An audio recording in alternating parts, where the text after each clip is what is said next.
अगर वास्तव में अपराध खत्म करना है तो आपको वैदिक शिक्षा लागू करना पड़ेगा। सबसे पहले ये जो 16 संस्कार विधि है, महर्षि दयानंद ने लिखा है, इसको प्राइमरी के सिलेबस में लागू करिए। प्राइमरी के सिलेबस में विदेशी किताब बंद करिए, विदेशी लेखकों को बंद करिए, विदेशियों के बारे में पढ़ाना बंद करिए, विदेशी नाम हटाइए, विदेशी निशान हटाइए, विदेशी परंपरा हटाइए, उसका भारतीकरण करिए। 16 संस्कार पढ़ाइए प्राइमरी के सिलेबस में, जिससे टीचर को भी पता होगा, बच्चों को भी पता होगा, माता पिता होमवर्क कराएंगे उनको भी पता होगा। 16 संस्कार को जन जन पहुंचाना जरूरी है, महर्षि दयानंद की इस पुस्तक को।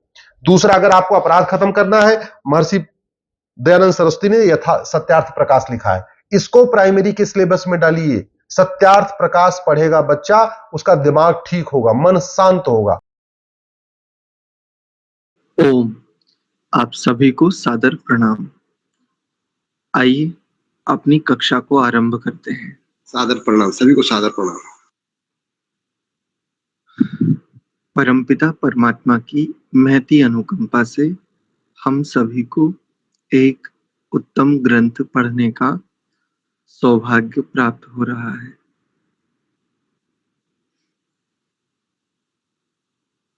अपनी एकाग्रता सुनिश्चित करते हुए किसी एक ही स्थान पर अपने आप को व्यवस्थित कर लेंगे।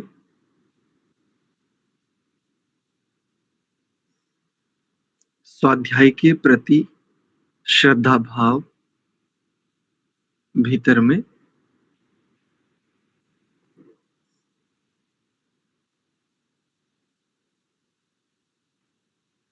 मंत्र पाठ।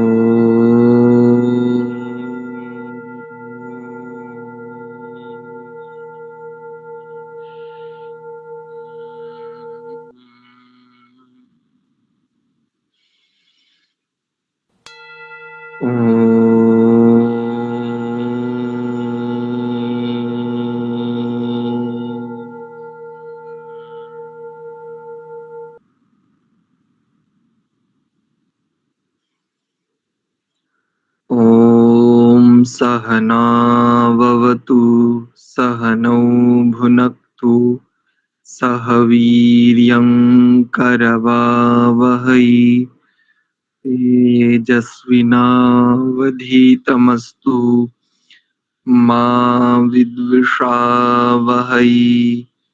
ॐ शान्ति शान्ति शान्तिः।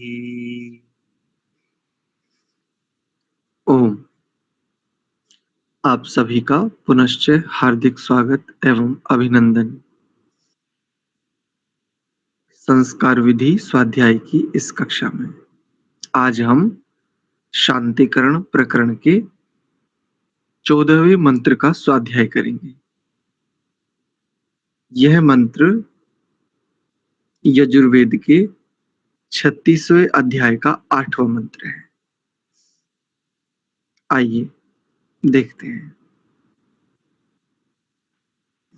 इंद्रो विश्वस्य विश्वस्य अथवा विश्वस्य ऐसा कर सकते हैं, यानी तालव्य और दंत्य सकार दोनों हैं इस शब्द में। विश्वस्य या तो ऐसा कर लीजिए अथवा विश्वस्य। राजति शन्नो अस्तु द्विपदे शन चतुष्पदे। बड़ा सरल मंत्र है, देखिए उच्चारण देख लेते हैं। ओम इंद्रो विश्वस्य राजति शन्नो अस्तु द्विपदे शन चतुष्पदे। मैं समझता हूं इस मंत्र के उच्चारण में किसी को त्रुटि नहीं होगी। चलिए फिर भी आप लोगों से सुन लेते हैं। तो देवेंद्र सिंह की आईडी से कोई जुड़े हैं? देवेंद्र सिंह जी।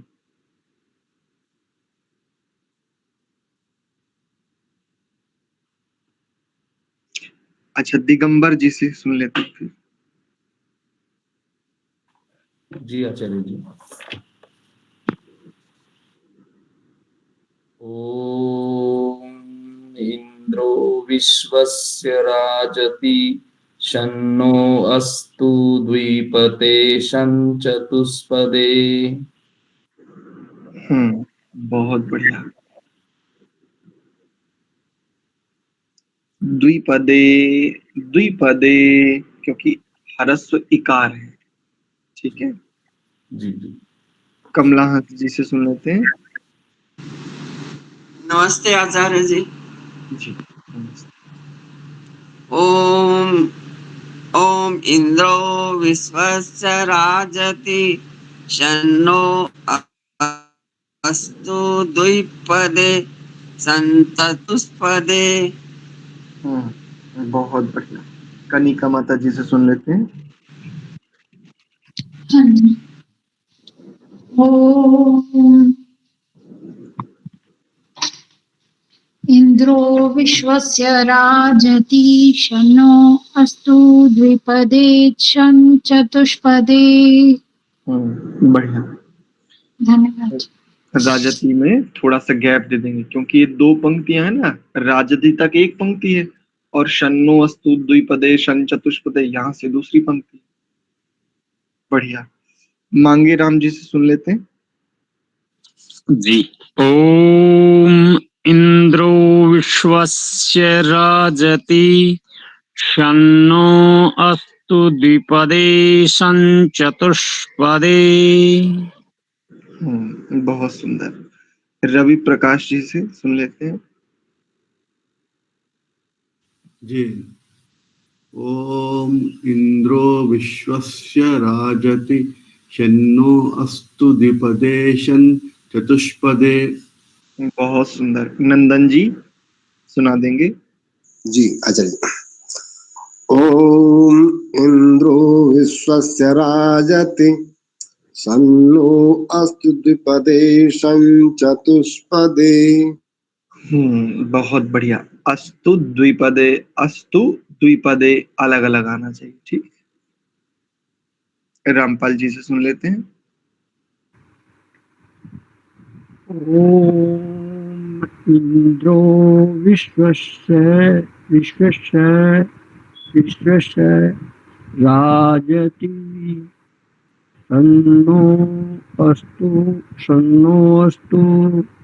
द्विपदे चतुष्पदे। बहुत अच्छा प्रयास। दूसरे शब्द में विश्वस्य, वस्य ऐसा बोले। विश्वस्य नहीं, विश्व को अलग करो। विश्वस्य। विश्वस्य। चलिए। तेज कृष्ण जी से सुन लेते हैं। नमस्ते। जी। ओम इंद्रो विश्वस्य राजति शनो अस्तु द्विपदे चतुष्पदे। यहाँ तो स्पष्ट ही दो नकार दिख रहे हैं इसमें। शन्नो, यहाँ तो स्पष्टता से ही शन्नो ही उच्चारण होना चाहिए। यहाँ पर तो शानो नहीं आना चाहिए। अच्छा, शन्नो ऐसा। ठीक। और शम नहीं बोलेंगे, शम चतुष्पदे नहीं बोलेंगे, शन चतुष्पदे ऐसा बोलेंगे। ठीक। दीप्तिका माता जी। ओम नमस्ते आचार्य जी। ओम इंद्रो विश्वस्य राजति शन्नो अस्तु द्विपदे चतुष्पदे। बहुत सुंदर, बहुत बढ़िया। गौरव जी से सुन लेते हैं। जी आचार्य जी। ओम इंद्रो विश्वस्य राजति शन्नो अस्तु द्विपदे चतुष्पदे। अरे वाह, शाबाश, बहुत बढ़िया। सुंदरा माता जी। ओम नमस्ते आचार्य जी। ओम इंद्रो विश्वस्य राजति शन्नो अस्तु द्विपदे शन्न चतुष्पदे। शन्न नहीं करेंगे, केवल शन चतुष्पदे ऐसा करेंगे ना, शन्न थोड़ी ऐसे। चतुष्पदे। बढ़िया। सत्य प्रकाश जी से सुन लेते हैं। हाँ जी गुरु जी। ओम इंद्रो विश्वस्य राजति शन्नो अस्तु द्विपदे शन चतुष्पदे। बढ़िया, बहुत अच्छा प्रयास। सोमाराम डारा जी से सुन लेते हैं। इन्द्रो विश्वस्य राजति शन्नो अस्तु द्विपदे चतुष्पदे। जी, बहुत बढ़िया। आपकी जानकारी के लिए बता दूं, मुझे भी अभी पिछले दिनों पता चला, सोमाराम जी अपने समय के पुरोहित और कई सारी उपाधियां उनको अनेकों आचार्यों से प्राप्त है, लेकिन फिर भी ये इतने सरल स्वभाव के हैं, स्वाध्याय के प्रति आज भी वैसा ही भाव रखते हैं कि अपने जीवन भर पुरोहित आदि कार्य करते रहे होंगे और आज भी स्वाध्याय में बिल्कुल वैसे ही रुचि रखते हैं जैसे कि नवीन विद्यार्थी रखता है। तो इनका यह आचरण निसंदेह प्रशंसा का पात्र है और हमारे लिए अनुकरणीय। हम इनके लिए धन्यवाद ज्ञापित करते हैं। आदर्श माता जी से सुन लेते हैं एक बार। ओम ओम इंद्रो विश्वस्य राजति शन्नो अस्तु द्विपदे चतुष्पदे। बहुत सुंदर। भारती छाबड़ा जी। नमस्कार आचार्य जी। ओम इंद्रो विश्वस्य राजति शन्नो अस्तु द्विपदे चतुष्पदे। बहुत बढ़िया। एक उमा सिंह की आईडी से, अच्छा एसपी सिंह जी। एसपी सिंह जी, उमा सिंह की आईडी से जुड़े हैं। चलिए, हो सकता है इनको अनुकूलता ना हो। ओम जी, ओम आचार्य जी, आज थोड़ा सा विलंब हो गया मुझे। कोई बात नहीं। ओम इंद्रो विश्वस्य राजति शन्नो अस्तु द्विपदे चतुष्पदे। बहुत अच्छा। चलिए, आपके साथ एक बढ़िया जानकारी साझा करते हैं। देखो, ओम शब्द के उच्चारण में 3 बातें सदैव स्मरण रखना, और जब भी अपने जीवन में किसी एक को सिखाना ना, किसी एक को भी ओम शब्द का उच्चारण सिखाना, तो ये तीनों बातें अवश्य बताना। बहुत विशेष लाभ होता है। इस ओम शब्द के विषय में भारतीय गायन व्यवस्था में एक नाम है जिनको कैलाश खेर के नाम से जानते हैं। ये इस ओम शब्द के विषय में कहते हैं the sound of silence in our universe. पूरे ब्रह्मांड में साउंड ऑफ साइलेंस यदि किसी शब्द के पास है तो वो ओम शब्द के पास है। ठीक है, 3 बातें कौन कौन सी हैं, ध्यान रखिए। सबसे पहले, ओम शब्द का उच्चारण प्लुत में करना चाहिए। प्लुत कहते हैं जिसका उच्चारण हमारी नाड़ी की गति 3 बार होती है। जितने समय में 3 बार हमारी नाड़ी कंपित होती है, इतना समय ओम का उच्चारण करना चाहिए। इसे प्लुत कहते हैं। इसके लिए हम सामान्य एक प्रयोग करते हैं, लगभग 3 सेकंड, प्रथम नियम। दूसरा, इसका उच्चारण नाद पूर्वक करना चाहिए, गंभीर स्वर से, 2 नियम। और तीसरा, जब आप इसका उच्चारण करें तो स्वयं का अवलोकन करें। आपका जो हृदय प्रदेश है, जो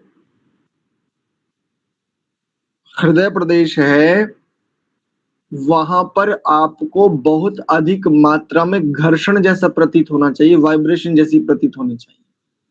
वहां पर बहुत अधिक कंपन आना चाहिए, यानी कंठ से लेकर के हृदय प्रदेश बहुत अधिक, और वो कंपन आपके नाभि तक आपको स्पष्टता से पकड़ में आवे, तब ये ओम शब्द का उच्चारण भी चमत्कारिक काम करता है। देखो, तज्जपस तदर्थ भावना भगवान पतंजलि कहते हैं ना, किंतु मैं केवल उच्चारण की दृष्टि से बता रहा हूं, इसका उच्चारण भी इतना चमत्कारिक प्रयोग करने वाला है, चमत्कारिक लाभ देने वाला है। चलिए अब इसके भाष्य पर विचार करते हैं। यानी ओम शब्द का उच्चारण करें तो एकदम श्रद्धा होनी चाहिए। देखो, जब हम वैदिक रीति को नहीं समझ पाए थे, जब हम अन्य परंपराओं में थे, तब कितनी श्रद्धा थी, एक छोटा सा भाव मिल जाए तो उसके प्रति बड़ी श्रद्धा होती थी। आज भी वैसी ही श्रद्धा होनी चाहिए। यदि हमारी श्रद्धा बढ़ रही है वैदिक धर्म में आने के बाद भी, या वैदिक धर्म के प्रति हमें जानकारियां मिलने के बाद भी, तो हम ठीक पथ पर हैं। और यदि हमारी श्रद्धा प्रतिदिन घट रही है, केवल शब्द बढ़ रहे हैं, तो इसका मतलब है हमें अपने ट्रैक को ठीक करने की आवश्यकता है। चेंज करना नहीं है, हमें अपने ट्रैक को चेंज नहीं करना, बस उसे ठीक करने की आवश्यकता है। कोई ना कोई बाधा उसमें आ गई है, क्योंकि वेद ही सर्वश्रेष्ठ है, और इस पथ पर चलने वाले के भीतर श्रद्धा अन्यों की अपेक्षा अत्यधिक होनी चाहिए। श्रद्धा सूक्त उठा करके देखें तो देखो कितनी बढ़िया बात कहता है वो, प्रातः काल में श्रद्धा से लबालब भरे हो, मध्यम दिनम परी, मध्य काल में भी, और निम्रस निम्रुचि करके एक पद आता है वहां पर, कि रात्रि में भी हम श्रद्धा से लबालब हो करके फिर हम शयन आदि के लिए जाए इत्यादि। आइए अब इसके भाष्य पर विचार करते हैं। बहुत सीधा सरल सा मंत्र है, बहुत छोटा सा मंत्र है। दो प्रकार के इसके अर्थ किए जाते हैं।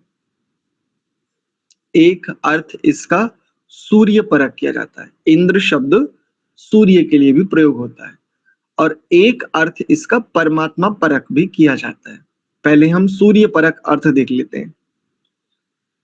दोनों प्रकार से इसके अर्थ प्राप्त होते हैं, वह हम आपके साथ साझा कर रहे हैं, और दोनों ही अर्थ उपस्थित भी हैं। ऐसा नहीं है कल्पना, दोनों अर्थ उपस्थित भी हैं। अगर निरुक्त आदि के अनुसार देखें तो दोनों अर्थ उपस्थित भी होते हैं, इसलिए दोनों आपके साथ साझा करते हैं। पहले सूर्य परक देखिए। इंद्र जो प्रकाशमान सूर्य है, विश्वस्य विश्व का, राजति प्रकाश करने वाला है, प्रकाश करता है। शन्नः अस्तु वह हमारे लिए सुखदायक हो, सुख को देने वाला। और क्या कहा, वह द्विपदे दो पैर वालों के लिए, तथा चतुष्पदे शन्नः अस्तु दो पैर वाले और चार पैरों वालों के लिए भी सुखकारी हो, कल्याण को देने वाला हो, दुख कारक ना हो, सुख कारक ही बना रहे। ये तो इसका सूर्य परक अर्थ है। अब इसका परमात्मा परक अर्थ भी देख लीजिए। स्वामी दयानंद जी ने जो अर्थ किया है वो भी आपके साथ साझा किए लेते हैं। देखिए, स्वामी दयानंद जी कहते हैं,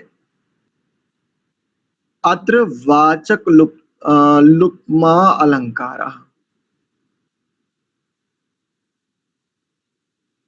हे जगदीश्वर, यतो भवान सर्वत्राभिव्यापकः मनुष्य पश्वादीनां सुखमिच्छुरसि तस्मात् सर्वैः उपासनीयोसि। ऐसा देखिए, पदार्थ और अन्वय भाष्य में क्या कहते हैं, हे जगदीश्वर, जो आप इंद्र विद्युत के समान, विद्युत के जैसे या विद्युत की भांति, विश्वस्य संसार के मध्य में, राजति प्रकाशमान है, व्यापक है, सर्वत्र उपस्थित है, आपकी कृपा से, न हमारे द्विपदे पुत्रादि के लिए, शम सुख अस्तु होवे, और ऐसे ही हमारे चतुष्पदे गौ आदि के लिए शम अस्तु सुख होवे। ऐसा ये परमात्मा परक भी अर्थ करते हैं। और भावार्थ में लिखते हैं, हे जगदीश्वर, जो आप विद्युत के समान संसार के मध्य प्रकाशवान हैं, आपकी कृपा से हमारे पुत्रादि के लिए सुख होवे और हमारे गौ आदि के लिए सुख होवे। ये इसका अर्थ है। थोड़ा सा इस पर विचार कर लेते हैं। अच्छा, अब मैं एक बात चाहता हूं, यदि आप लोग इसको ठीक समझे। जैसे हम पिछले दिनों से स्वाध्याय करते हुए आ रहे हैं, मैं चाहता हूं कि कल जैसे कोई मंत्र ले लिया जाए और उस मंत्र की व्याख्या जिस प्रकार से हम करते हैं उस प्रकार से आप में से कोई करे। तो क्या कोई ऐसे हैं जो ये साहस करना चाहेंगे, ये प्रयास करना चाहेंगे? नमस्ते जी, मैं भी करूंगा जी प्रयास पूरा जी, और कुछ मुझको आते भी हैं मंत्रों का। चलिए बढ़िया। अच्छा, सुंदरा माता जी ने भी हैंड रेज किया है। और कौन कौन है? अच्छा, रवि जी ने भी, रवि जी, मांगेराम जी, बहुत बढ़िया। ठीक है, तो कल जो एक मंत्र होगा उस मंत्र का जो मंत्र की व्याख्या होगी वो आप में से कोई एक करेंगे, क्योंकि स्वाध्याय करना ही नहीं, स्वाध्याय कराना भी आना चाहिए। जैसे हम नेतृत्व कर रहे हैं प्रभु कृपा से, आपको भी तो आना चाहिए ना। और आपके पास तो हमसे कहीं अधिक अनुभवी दृष्टि है, आपने हमसे कहीं अधिक जीवन देखा है इत्यादि। ठीक है, थोड़ा सा इस पर विचार कर लेते हैं। इस मंत्र का तात्पर्य क्या है? चाहे सूर्य परक अर्थ हो, चाहे परमात्मा परक अर्थ हो, क्योंकि सूर्य परक अर्थ करेंगे तब भी हमें प्रार्थना तो प्रभु से ही करनी पड़ेगी ना, परमात्मा से ही करनी पड़ेगी।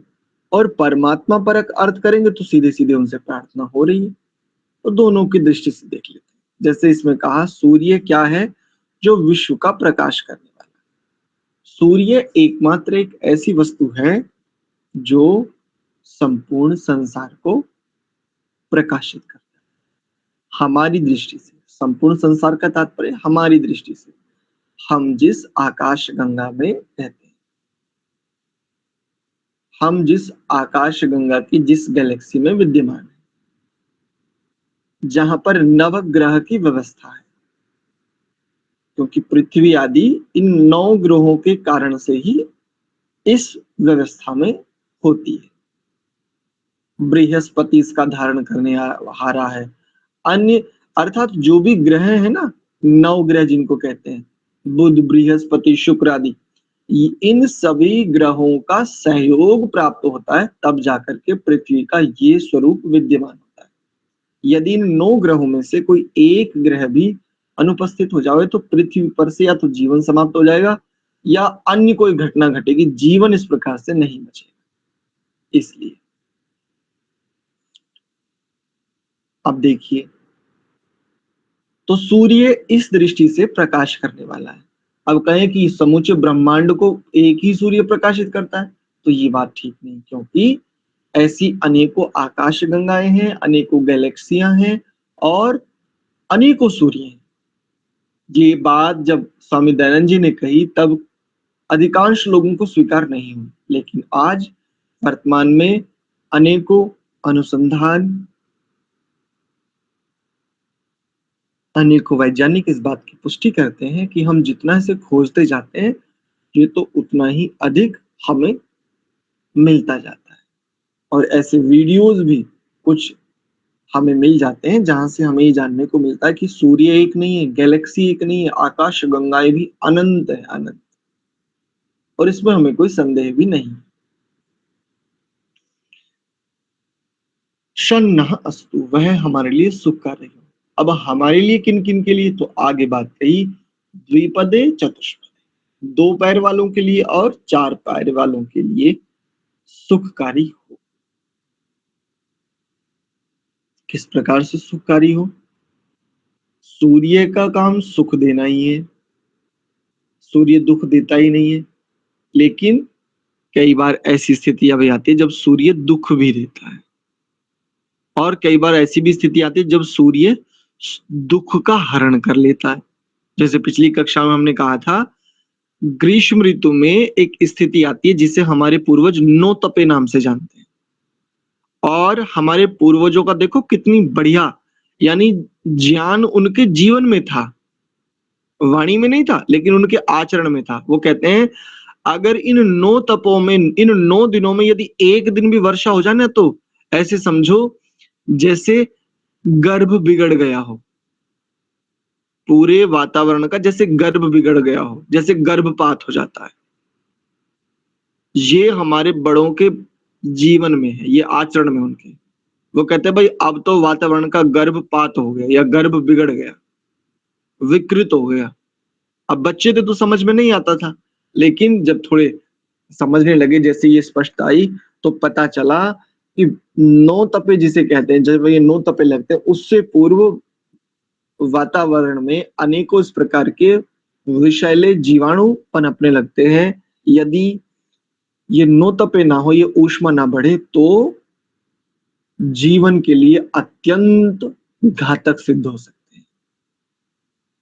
इसलिए और लेकिन कहा क्या जाता है, 9 तपों में बाहर मत निकलो, ऐसा है वैसा है, ये हो जाएगा वो हो जाएगा। एक बात, वस्तुतः होना ना होना दूसरी बात है, इसका मुख्य प्रयोजन यदि हम जान लेते हैं तो फिर 9 तपों में कोई विशेष समस्या नहीं होती। जैसे किसान को देखिए,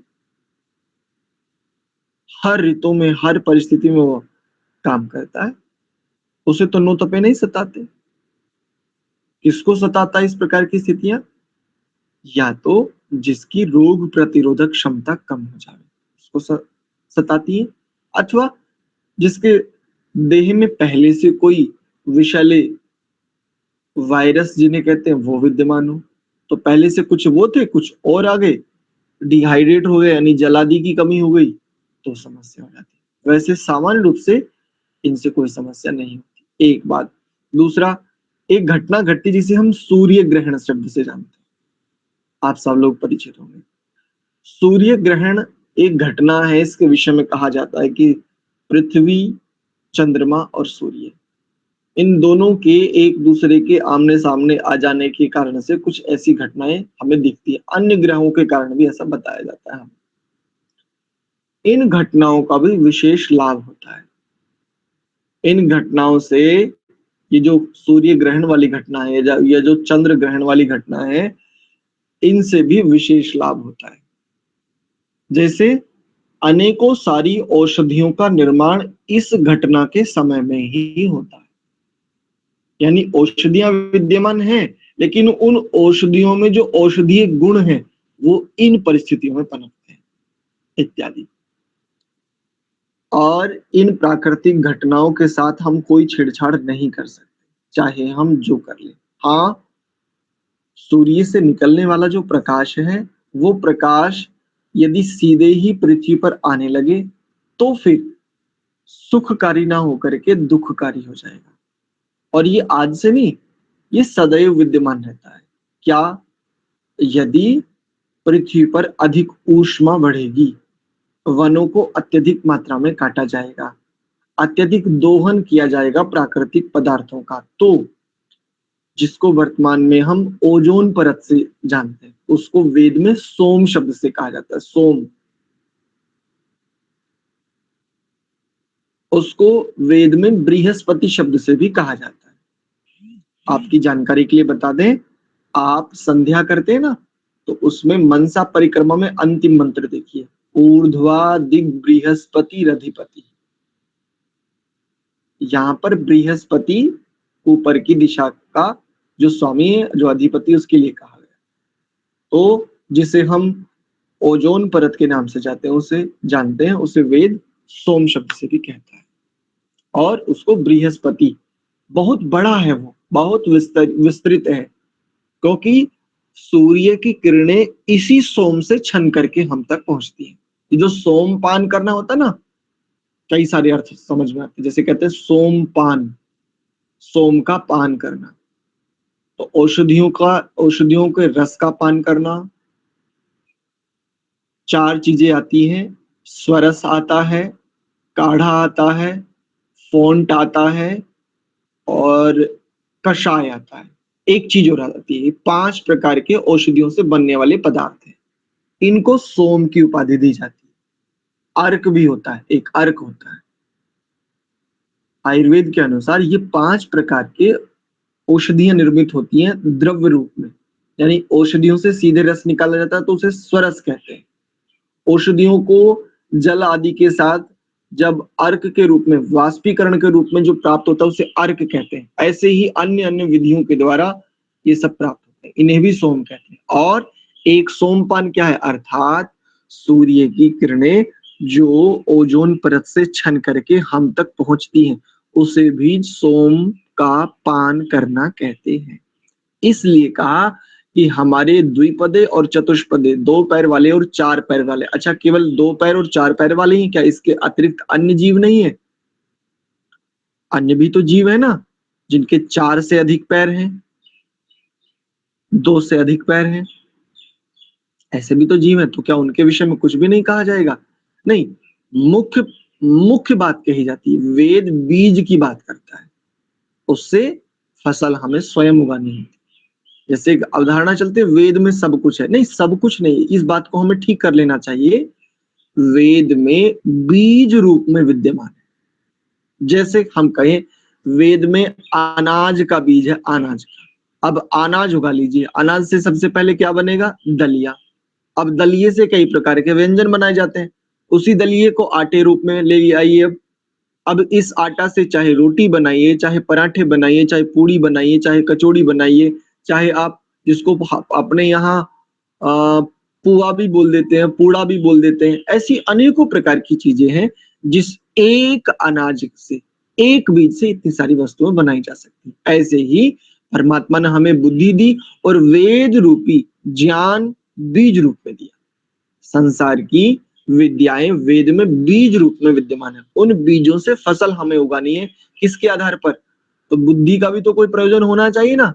परमात्मा कोई भी व्यवस्था निष्प्रयोजन नहीं प्रदान करते, सब प्रयोजन होती है। इसलिए इस प्रकार से हम संगति लगा सकते हैं कि बात क्या है।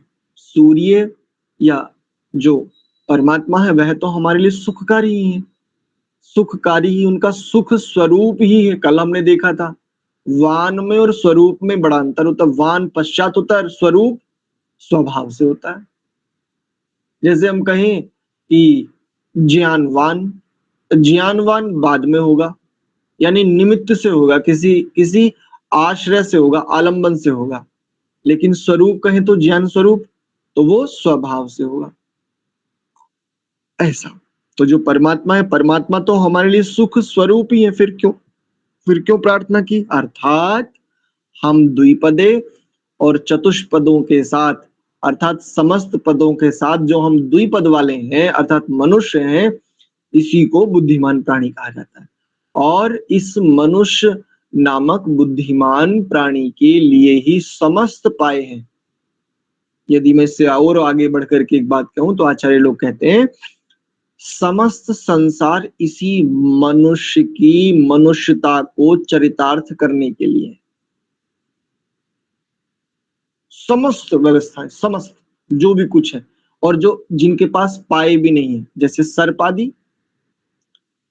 कैंचुआ आदि, है ना, सर्प, कैंचुआ इत्यादि, ऐसे बहुत सारे जीव हम देख सकते हैं जिनको एक भी पाए नहीं। तो आदि शब्द से अन्य सब का ग्रहण हो जाएगा। ये सब मनुष्य के सहयोगी, अर्थात हमारे कर्म, हमारे व्यवहार, हमारी सामाजिक व्यवस्थाएं इस प्रकार की हों जिससे हम परमात्मा के कोप का भाजन न बने।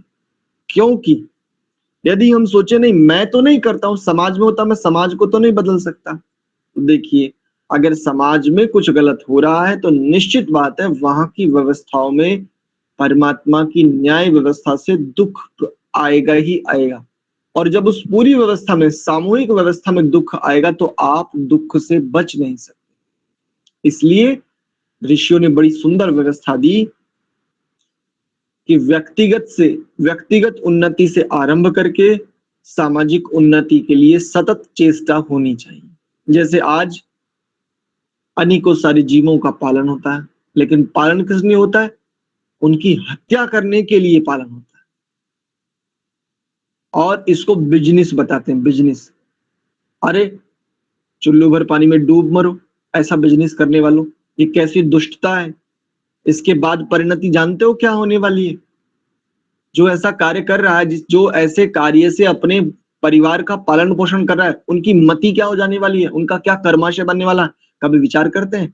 लेकिन ये बिजनेस मॉड्यूल है। भारत बहुत विकसित देश है, विश्व गुरु बनने की कगार पे, बस हम उकड़ू बैठे हैं विश्व गुरु के बनने के लिए, बिल्कुल उकड़ू है, बिल्कुल ऐसे। पूरे विश्व में वर्तमान में भारत बीफ का सबसे बड़ा निर्यात करने वाला देश है पूरे विश्व में। ऐसे बनेंगे विश्व गुरु, और इसको जीडीपी बताया जाता है, हैं? इससे आर्थिक व्यवस्था जोड़ी जाती है। और देखिए, शराब,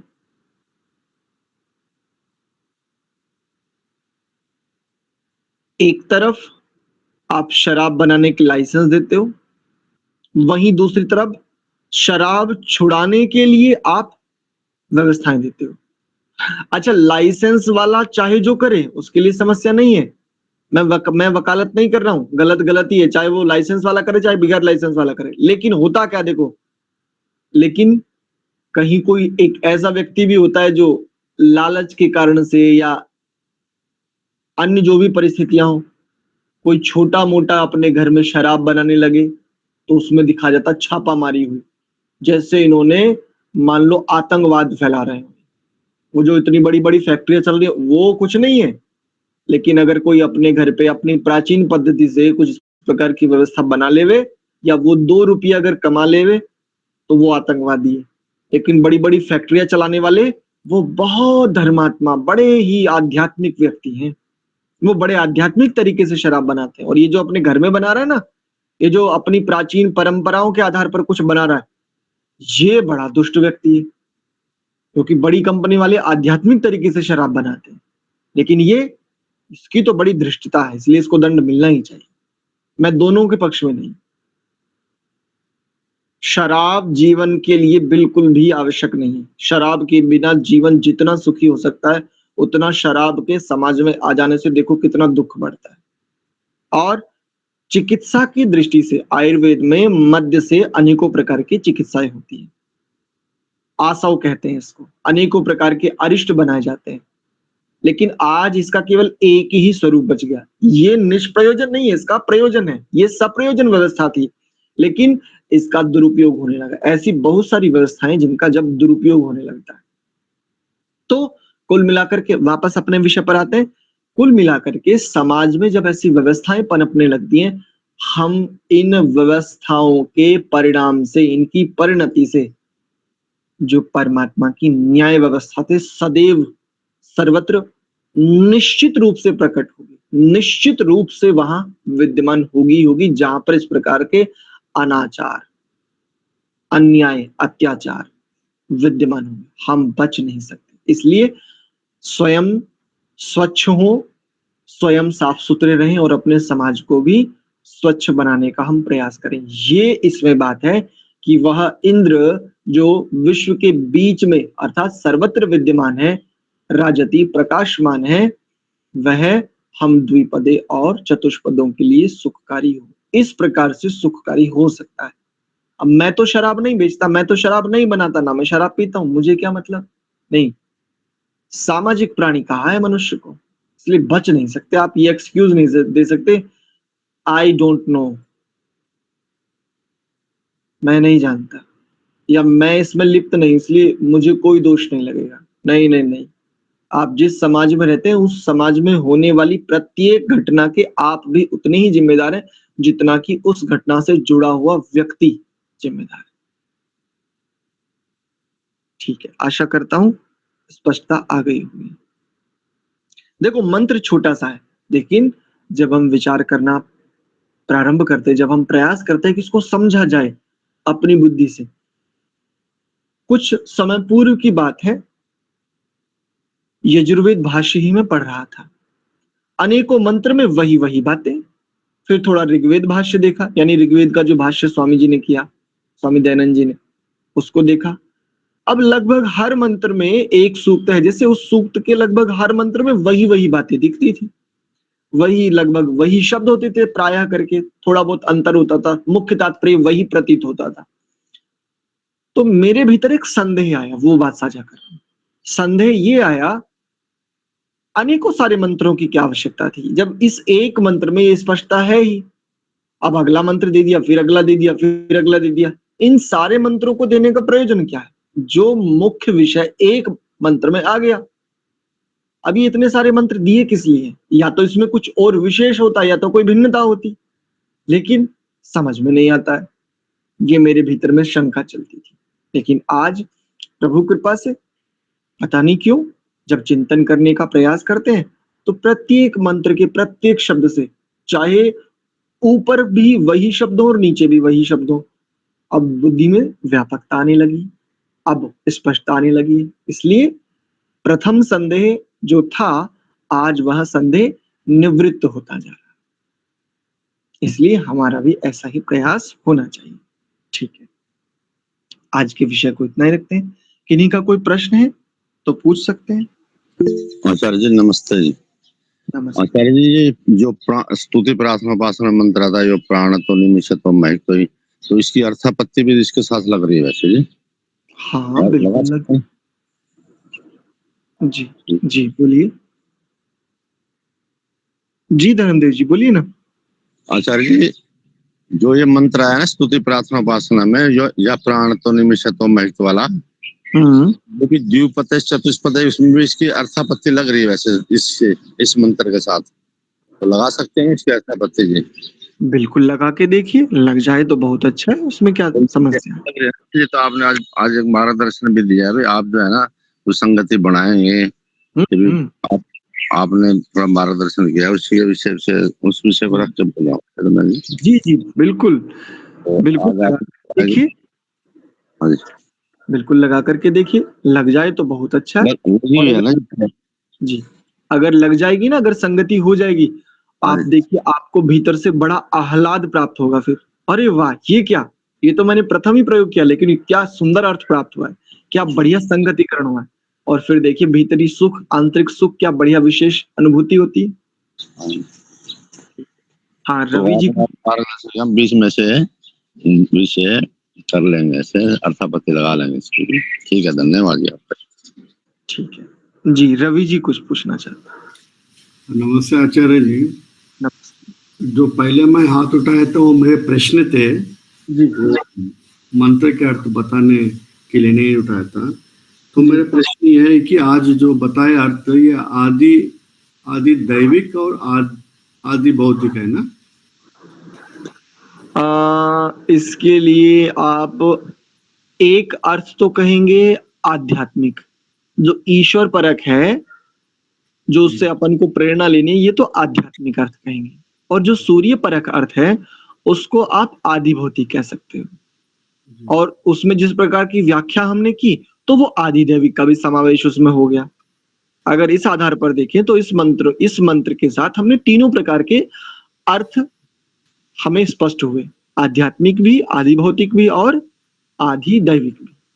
अर्थात जब हम व्यवस्थाओं का अतिक्रमण करते हैं तो फिर आदि दैविक अर्थात व्यवस्थाएं हमारे लिए दुखकारी हो जाती हैं। इस प्रकार से हमने देखा ना, तो ये आदि दैविक अर्थ भी इसमें हो गया। जी ठीक है श्रीमान जी। एक तो ईश्वर का लिए तो आध्यात्मिक हो जाएगा, हाँ, और आत्मा का भी लिए तो आध्यात्मिक होगा ना जी। जो सूर्य परक, हाँ सूर्य परक लेंगे तो आदि भौतिक हो जाएगा। और एक प्रश्न है, हाँ दूसरा प्रश्न पूछिए। ये बृहस्पति भी एक ग्रह है ना, इसको भी बृहस्पति क्यों कहेंगे? तो बड़ा है बोल के करेंगे यार। हाँ जी, आपको आपको एक सिद्धांत जानते हैं आप, गुरुत्वाकर्षण, आकर्षण विकर्षण। ये जो हमारी व्यवस्था है ना, समस्त ग्रह उपग्रह जो है संचालित हैं, ये सदैव दो व्यवस्थाओं में घूमते हैं। एक तो अपनी ही धुरी पर घूमते हैं और एक दूसरे ग्रह के चारों ओर ये घूमते हैं। और इनका घूमना वृत्ताकार नहीं होता, वृत्ताकार से थोड़ा भिन्न होता है। जैसे उसके लिए एक शब्द का प्रयोग होता है, अंडाकार जैसी स्थिति। जैसा अंडा होता है ना, वो थोड़ा गोल नहीं होता, वो थोड़ा सा लंबाई में होता, गोल होते हुए लंबा जैसा। तो ऐसे ये ग्रह की गति होती है इस रूप में। आप अपना प्रश्न एक बार फिर से दोहराइए, क्या प्रश्न था? मुझे प्रश्न विस्मृत हो गया। बृहस्पति एक ग्रह का नाम भी है। जी जी जी। तो बड़ा कारण इसको बृहस्पति कहते हैं, एक बात। दूसरा, आकर्षण विकर्षण शक्तियां जो अन्य ग्रहों में, मुख्य रूप से पृथ्वी, सूर्य, चंद्रमा आदि में जो काम कर रहे हैं, अन्य ग्रहों में भी और इसमें भी, इसके पीछे एक बहुत बड़ा सहयोग इस बृहस्पति ग्रह का भी प्राप्त होता है। अपनी जानकारी में इतना ही है। जो बहुत अच्छे से विज्ञान के अध्यापक हैं वो इसको और अच्छे से समझा सकते हैं, जो विज्ञान के क्षेत्र में अध्यापन आदि करते हैं वर्तमान में, केमिस्ट्री आदि जिनका विषय है, फिजिक्स। आचार्य जी, ये सूक्त का अर्थ क्या है? सूक्ति, सूक्त एक व्यवस्था को कहते हैं। जैसे एक सूक्त में 10 मंत्र हैं, तो 10 मंत्रों के उस समूह को सूक्त शब्द से कहा जाता है। जैसे यजुर्वेद में अध्याय से कहा जाता है, अध्याय और अध्याय के बाद मंत्र है। जैसे अथर्ववेद में अध्याय है, कांड है, फिर उसके बाद इस प्रकार की व्यवस्थाएं मिलती है ना। ऐसे ही सामवेद में अध्याय, आर्चिक, इस प्रकार से मिलता है। तो ऐसे ही ऋग्वेद में सूक्त मिलते हैं, अध्याय, सूक्त, इस प्रकार से। ठीक है, नहीं करेंगे ना, 10 श्लोकों को सूक्त नहीं कहेंगे। नहीं, श्लोक नहीं, श्लोक को सूक्त नहीं कहेंगे, मंत्रों को सूक्त कहेंगे। मंत्रों के समूह, किसी मंत्रों के समूह का नाम सूक्त होता है, श्लोक नहीं। जी आचार्य, धन्यवाद आचार्य। ठीक है जी। तेज कृष्ण जी ने भी हैंड रेज किया था, कोई प्रश्न है तो पूछिए। तेज कृष्ण जी, जी हाँ, सोचिए। मैं साधारण, नमस्ते जी, मैं साधारण प्रश्न है, साधारण शंका है कि जैसे कि हमारे हिंदू समाज में प्रचलित है कि सोम रस कहते हैं शराब को, तो इसमें ये शब्द जो है आज प्रकृति हो गया कि सोम को ओजोन भी कहते हैं। तो अब इसमें मुझे शंका ये हुई है कि क्या ये शराब के साथ इंटरकनेक्टेड है कि नहीं? बिल्कुल है। अच्छा अच्छा। औषधियों में, जिसको हम सोम कहते हैं, औषधियों में जो सोम गुण है ना, ऐसे अनेक औषधियों को सोम कहा जाता है। और औषधियों से प्राप्त होने वाले जो पदार्थ हैं, जिसे अभी हमने कहा स्वरस है, अर्क है, कषाय है, काढ़ा है, फॉन्ट है इत्यादि, ये 5 प्रकार के होते हैं। उसमें एक नाम शायद कल्क भी है, कल्क, आयुर्वेद की दृष्टि से बता रहा हूँ। अच्छा, जैसे अरिष्ट, अरिष्ट जिसको कहते हैं। हाँ, अरिष्ट आसवादी शब्द से कहा जाता है, वो एक अलग है। अच्छा, इनको भी सोम कहते हैं। और आपने कहा इंद्र के साथ ये जुड़ता है, आप कैसे जोड़ना चाह रहे हैं वो मुझे अभी स्पष्ट नहीं है। तो या तो आपका प्रश्न स्पष्ट हो तब इसका उत्तर समझ में आए। नहीं, मुझे ऐसे ही दिमाग में आ गया कि जैसे शराब की बात चली तो वहां पर हम इसको जो हिंदू समाज में एक प्रचलित शब्द है कि शंकर महाराज सोमरस पीते थे तो उसके साथ ये इंटरकनेक्टेड माना आ रहा है, इसलिए मेरी शंका हो गई। अच्छा, मतलब आप कहीं ऐसा तो नहीं कहना चाह रहे हैं कि सोमरस भगवान शिव पीते थे और वो जो सोमरस जिसके पास होता था वो इंद्र है, ऐसा तो नहीं कहना चाह रहे हैं? हाँ जी, हाँ जी, हाँ जी। ठीक। वैद्य को आयुर्वेद के अनुसार वैद्य की उपाधि इंद्र होती है। जो वैद्यों में अत्यंत कुशल वैद्य होता है ना, उसको इंद्र कहा जाता है। इंद्र कहते हैं। अच्छा। हाँ, प्रश्न करके म्यूट कर लिया करें। कुशल वैद्य की उपाधि, कुशल वैद्य की संज्ञा इंद्र होती है। तो ये आसव, अरिष्ट, स्वरस, कषाय आदि बनाने की जो विधि, उस विधि में जो निपुण हो जाता है, जो निष्णात हो जाता है, जो सिद्धस्थ हो जाता है, उसे इंद्र कहते हैं। इंद्र का तात्पर्य वो नहीं लेना चाहिए। मैं वही कहता हूं, जितनी आख्यायिकाएं, जितनी प्रकार की अवधारणाएं पौराणिक समाज में प्रचलित हैं, प्रचलन में हैं, वो सब कुछ असत्य नहीं है। इनके पीछे बहुत गहरी दार्शनिक दृष्टि है। ये संकेत हैं, ये प्रतीक हैं। प्रतीकों को ही सत्य मान रहे हैं हम। सबसे बड़ी समस्या ये है, संकेतों को ही सत्य मान रहे हैं और फिर उनका खंडन कर रहे हैं। आवश्यकता ही नहीं है, किसी भी अवधारणा के खंडित करने की बिल्कुल आवश्यकता नहीं है। जो चाहते हो कि आप इस बात को गलत कहते हैं, किसी भी संदर्भ को हम हमारे सामने ले आइए और हम उस पर बात कर लेते हैं। किसी भी अवधारणा को खंडित करने की आवश्यकता नहीं है। वो प्रतीक हैं, वो संकेत हैं, उन संकेतों को समझना होता है। इसलिए इंद्र शराब यानी मदिरालय चलाता है, मदिरालय के अधिष्ठाता हैं, उनके उनके वो एक कल्पना की जाती ना, वो कल्पना एक अलग है, लेकिन ये एक संकेत है। इसकी वास्तविक व्यवस्था ये है कि जो कुशल वैद्य होता है, जो सिद्धस्थ होता है, जैसे हम प्रातः काल में अपनी दिनचर्या का जब आरंभ करते हैं, तो निवृत्ति आदि होने के उपरांत हम सबसे पहले जो भोजन लेते हैं, जो पदार्थ लेते हैं, वो लेते हैं हम काढ़ा। प्रतिदिन हम प्रयास करते हैं, प्रतिदिन हमारे दिन का आरंभ काढ़े से होता है।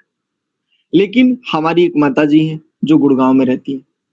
हम पिछले काफी समय से, दशकों से हम काढ़ा बना रहे हैं, लेकिन जो काढ़ा माता जी बना देती हैं, वो चाहे 2 औषधियां डाल करके बनाए, चाहे वो केवल मतलब केवल करी पत्ता आदि डाल करके उबाल के दे दें, जो गुण, जो विशेषता उनके हाथ से बने हुए काढ़े में आती है, हमें आज तक वो स्थिति प्राप्त नहीं।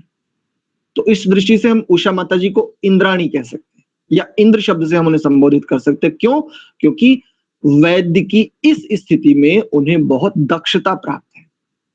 इसलिए अब भगवान शंकर पीते थे, तो भगवान शंकर वैद्य थोड़ी थे, भगवान शंकर तो योगी थे, और योगी एक वैद्य भी होता है। किंतु इंद्र शब्द जो उसके साथ जोड़ा जाता है, वो वैद्य की दृष्टि से जोड़ा जाता है, क्योंकि वैद्य निष्णात होता है। उसका मुख्य कार्य यही औषधि निर्माण और व्याधियों का हरण करना, इसके उस वैद्य के यही जीवन के 2 प्रयोजन होते हैं। इस प्रकार से इनको लेना चाहिए। ठीक है जी, बहुत बहुत धन्यवाद, बहुत बहुत धन्यवाद। अच्छा, ये 5 चीजें हम लिख नहीं पाए जी। वो फिर मैं देख करके बताऊंगा, अभी उसको आप लिखने का प्रयास मत कीजिए। 5 से भी ज्यादा हो जाएंगे, वो मैं देख करके बताऊंगा ठीक प्रकार से। ठीक है। हाँ, मांगे राम जी ने भी हैंड रेज किया था। नमस्ते आचार्य जी, ये आपने सूर्य को भौतिक साधन बताया था, वो थोड़ा सा उसके ऊपर व्याख्या करें। भौतिक साधन में कौन कौन से साधन आते हैं? भूतों से बनने वाले समस्त साधन भौतिक साधन ही हैं। अब भूत किन्हें कहेंगे? तो जो ग्रह वगैरह भी आ जाते हैं क्या? सूर्य चंद्रमा वगैरह सब भौतिक में आ जाते हैं? तो ये क्या पंचभूतों से अलग बनते हैं क्या? शंका थी था। बहुत बहुत धन्यवाद जी। भाई, भूत जिसमें है तो पंचभूत किसे कहते हैं? तो वही अग्नि, जल, वायु, पृथ्वी, आकाश। इन पंचभूतों से, ये स्थूल भूत है। सांख्य दर्शन की दृष्टि से इनको स्थूल भूत कहा जाता है। तो स्थूल भूतों से ही जो दृष्ट पदार्थ हैं, जो हमें चक्षु इंद्रिय के माध्यम से प्रत्यक्ष होते हैं, जिनको हम देख पाते हैं, जान पाते हैं, ये इन्हीं स्थूल भूतों का कार्य है। स्थूल भूत इसका कारण है। ठीक है जी, बहुत बहुत धन्यवाद आचार्य जी, अति सुंदर। कोई और है किन्होंने हैंड रेज किया? अच्छा, रामपाल जी। जी रामपाल जी। आचार्य जी प्रणाम। आचार्य जी, बहुत पहले मैंने सुना था कि जब भक्ति करते हैं या यज्ञ आदि करते हैं, उसमें जो आनंद आता है उसको भी सोमरस कहते हैं। क्या ये भी सही है क्या जी? हाँ, चित्त में एकाग्रता का संपादित होना, चित्त में आह्लाद का उपस्थित होना और उसका बढ़ते जाना, चित्त में शांति का आ जाना, शांति का बढ़ते जाना, शांति को जीना। जिसे कहते हैं ना, मैं तो इस सुख को जी रहा हूं, तो शांति रूपी स्थिति को जीता है, उसे सोम का पान करना कहते हैं। बिल्कुल ठीक है। किसी भी शुभ कार्य के करने से भीतर में जो एक असीम शांति का अनुभव होता है, इसे भी सोमपान करना कहते हैं। सोमपान बहुत व्यापक व्यवस्था है, इसको इतना संकुचित करने की आवश्यकता ही नहीं है। और तो छोड़िए, जो आप भोजन करते हैं ना, भोजन के बाद जो आपके देह में भोजन से रस बनता है, उस रस का पान करना भी, यदि आपकी धातुएं, आपके गुण, ये सब समतुल्य हैं, समदोषः समाग्निश्च समधातु मलः क्रियाः प्रसन्नात्मेन्द्रिय मनः स्वस्थित्य विधीयते। जिसके दोष सम है त्रिदोष, जिसकी धातुएं सम है, जिसकी अग्नि अच्छे प्रकार से काम करती है, उसके बाद भी ये जो रस बनने वाला है, इसको भी सोमपान कहते हैं। उसके बाद जो रक्त बनता है, रक्त से जो यानी आगे आगे की जो व्यवस्था होती है, उसको पान, सोमपान कहते हैं। और बताता हूं, अंत में जो अंतिम सप्त धातु में जो अंतिम धातु वीर्य, वीर्य धातु जब ऊर्ध्व गति हो जाती है, वीर्य धातु की जब ऊर्ध्व गति हो जाती है, तो उससे एक स्थिति प्राप्त होती है जिसे कहते हैं ओज। इस ओज के बाद जिस देहधारी ने ओज को प्राप्त कर लिया है, ओज नामक स्थिति संपादित कर ली है, उस ओज नामक स्थिति से जो उसके भीतर में एकाग्रता, स्थिरता, धैर्य आदि प्राप्त होते हैं, उसे भी सोम का पान करना कहते हैं। तो सोम पान ये केवल एकाकी नहीं है, ये बहुत व्यापक व्यवस्था है। जब आप किसी विषय पर बहुत गंभीर श्रवण करते हैं, उस विषय का व्याख्यान, उस विषय से संबंधित आख्यायिकाएं, उस विषय से संबंधित प्रकर्ष वचन जब आप सुनते हैं, इसे भी सोमपान करना कहते हैं। जब आप किसी अत्यधिक क्लेश में हो, किसी दुख से पीड़ित हो, जैसे अभी पिछले दिनों एक बिटिया है, उन्हें हम बहन कहेंगे, प्यार से बिटिया कह देते हैं, तो पिछले लगभग 1 वर्ष से अधिक तो उनका एक्सीडेंट हो गया था, बहुत गंभीर समस्याओं से जूझ रही थी, अभी ठीक भी नहीं हुई थी कि पिछले दिनों उनकी माताजी का देहांत हो गया। उन्होंने हमें व्हाट्सएप पर संदेश भेजा, आचार्य जी जीवन में चहुर अंधकार है। हमने उनसे एक बात की, बस एक छोटी सी बात, एक छोटा सा सिद्धांत उनके सामने साझा किया। पहले उनकी पूरी बात सुनी, कैसे हुआ क्या, उन्होंने पूरी बात कह ली, फिर उनके सामने एक सिद्धांत केवल साझा किया। मैंने कहा ये मत समझना कि हम आपको ज्ञान दे रहे हैं, ये आपके पास है लेकिन इस समय आप उपस्थित नहीं कर पा रहे हो। एक बात साझा की, उसके बाद उन्होंने ही कहा, आचार्य जी ये तो कभी सोचा ही नहीं था कि ये ऐसे भी हो सकता है। तो जब आपकी बड़ी से बड़ी शंका का आपके ही स्तर पर कोई समाधान दे देवे, आपके जीवन में ही वो समाधान है, जब आपको ये अनुभव करा देवे, इसे भी सोमपान करना कहते हैं। जब आपको किसी व्याख्यान के सुनने में बहुत आनंद आने लगे, इसे भी सोमपान करना कहते हैं। कभी कभी संध्या में बड़ी अच्छी स्थिति बनती है, इसे भी सोमपान करना कहते हैं।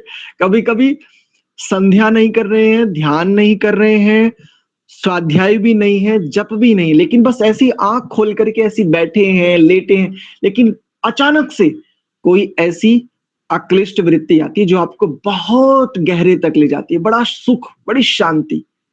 ना उस समय कर्म है ना अकर्म है, बस एकदम तटस्थता है, एकदम बिल्कुल एकदम अलग ही स्थिति है, रोमांचित कर देने वाली है। वो ऐसा है, वो अकथनीय है, इसे भी सोमपान करना कहते हैं। तो सोमपान बहुत व्यापक है, इसको इतना संकुचित नहीं लेना चाहिए। सोमपान का मतलब केवल समझ लिया था कि कुछ आसव पीने का नाम या मद्य आदि पान करने का नाम ही सोमपान है, या कुछ औषधियों के औषधियों से प्राप्त जो व्यवस्थाएं हैं, जो पदार्थ हैं, उनको पान करना ही सोमपान नहीं है। आशा करता हूं ये सोमपान आपको भी स्पष्ट होगा, मुझे तो आज बहुत अच्छे से स्पष्ट हो गया, इसलिए आप सभी के लिए बहुत सारा धन्यवाद, और प्रभु के लिए विशेष कि उनकी कृपा से हम इन सब गंभीर विषयों को इतने व्यापकता से जान पा रहे हैं। चलिए, यानी कि आचार्य जी जो सात्विक आनंद मिलता है किसी काम को करने से या सुनने से, उसको सोमपान कहते हैं। उसको भी कहते हैं, उसको ही नहीं कहते। हाँ, उसको भी कहते हैं जी। ठीक है आचार्य जी, बहुत बहुत आपका धन्यवाद जी। मैं यूं कह रहा था गुरु जी, मैंने अभी चिंतन किया है सतचित आनंद शब्द के ऊपर। जब चित्त सत्व गुण प्रधान होता है तब उसको आनंद की प्राप्ति होती है। अच्छा जी। सतचित आनंद को मैंने ऐसे समझा अभी। चलिए आपकी और बातों इस से। पर विचार करेंगे गंभीरता से। ठीक है, आज के विषय को इतना ही रखते हैं। इस पर और गंभीरता से विचार कर लेंगे कि सच्चित आनंद आदि के पीछे का क्या रहस्य है। आज के विषय को इतना ही जब रखते हैं। चित्त में सत्व गुण की प्रधानता होती है तब उसको आनंद की प्राप्ति हो सकती है। चलिए देखेंगे इस विषय को, कल की कक्षा में देखेंगे जैसी अनुकूलता हुई। ठीक है, स्मरण करा दीजिएगा इस विषय को, फिर इस पर विचार कर लेंगे। परमात्मा के लिए बहुत भीतर में कृतज्ञ भावना, उनके प्रति विशेष प्रेम, एक शिशु की भांति परमात्मा की भक्ति करने के पीछे का एक रहस्य। परमात्मा के पास ज्ञानी बन करके मत जाना, ज्ञानी बन करके जाओगे विशेष उपलब्धि नहीं हो पाएगी। परमात्मा के पास अबोध शिशु की भांति जाना, फिर देखना क्या विशेष प्राप्ति होती है, क्या विशेष उपलब्धि होती है। ऐसे ही परमात्मा के समक्ष जिनमें की अतिशय सर्वज्ञता है, ऐसे ज्ञान स्वरूप परमात्मा के प्रति भीतर में भाव, आपकी कृपा से ही, आपके दिए साधनों से ही हम ऐसा जान पा रहे हैं, समझ पा रहे हैं। प्रभु आपके लिए बारंबार प्रणाम, आपके लिए बहुत धन्यवाद। हम क्या कहें, हमारे पास ऐसा कोई भाव नहीं है जिससे हम आपका सत्कार कर सकें, जिससे हम आपको धन्यवाद दे सकें, आपके प्रति कृतज्ञता ज्ञापित कर सकें। हमारे पास यही कुछ भाव हैं, इन्हें स्वीकार कीजिए। लंबा गहरा श्वास भरेंगे, प्रणव का उच्चारण करते हुए कक्षा को विराम देंगे।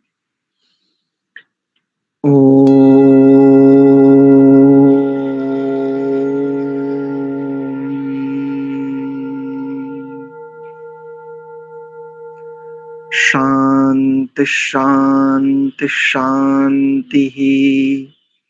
सभी को बहुत बहुत धन्यवाद, सादर प्रणाम। सर्वे नमः।